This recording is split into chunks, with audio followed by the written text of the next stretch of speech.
Tout semblait destiné le jeune officier d'une unité d'élite de l'armée israélienne, Benyamin Netanyahou, à une grande carrière politique. En 1984, il est nommé à la fonction très médiatique d'ambassadeur de l'État d'Israël auprès des Nations Unies.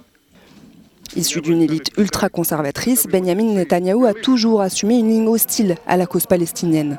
Membre du Likoud, la droite israélienne, l'homme politique s'oppose vivement aux premiers accords de paix d'Oslo. Élu Premier ministre en 1996, Netanyahou doit diluer son discours. Sous la pression des États-Unis, il signe 2 ans plus tard le mémorandum de White River destiné à mettre en œuvre l'accord d'Oslo II. Au pouvoir jusqu'en 1999, puis sans interruption depuis 2009, l'homme donne à sa carrière politique axée sur la sécurité de l'État hébreu des accents nationalistes pour séduire l'électorat de droite, mais aussi de l'extrême droite. Pour remporter l'élection de 2015, il tombe dans la surenchère anti-arabe aux dernières heures de sa campagne.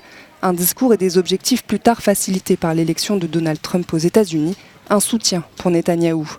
Le nouveau président américain l'illustre en déménageant l'ambassade des États-Unis de Tel Aviv à Jérusalem, une action symbolique. Aujourd'hui, l'ambassade de la nation la plus puissante du monde, de notre plus grand allié, les États-Unis d'Amérique, a ouvert ici.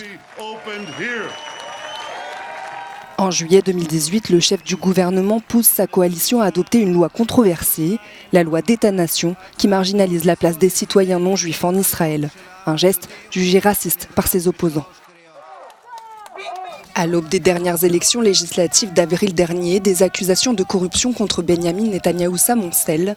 En février, la justice rend public un acte d'accusation officiel pour des affaires de corruption, d'abus de confiance et de malversation. Je compte servir mon pays en tant que Premier ministre pendant encore de nombreuses années. Ne croyez pas aux manipulations. L'audition de Netanyahou est repoussée à octobre, mais ces accusations semblent avoir fait leur effet. À l'issue d'élections législatives très serrées contre la formation bleu-blanc de l'ancien chef d'état-major Benny Gantz, Netanyahou remporte une courte victoire aux législatives d'avril. Il est ensuite incapable de former une coalition majoritaire et préfère dissoudre le Parlement vers de nouvelles élections. Ce scrutin aux airs de référendum pour ou contre Benyamin Netanyahou pourrait valoir au champion de la droite israélienne de tomber de son piédestal.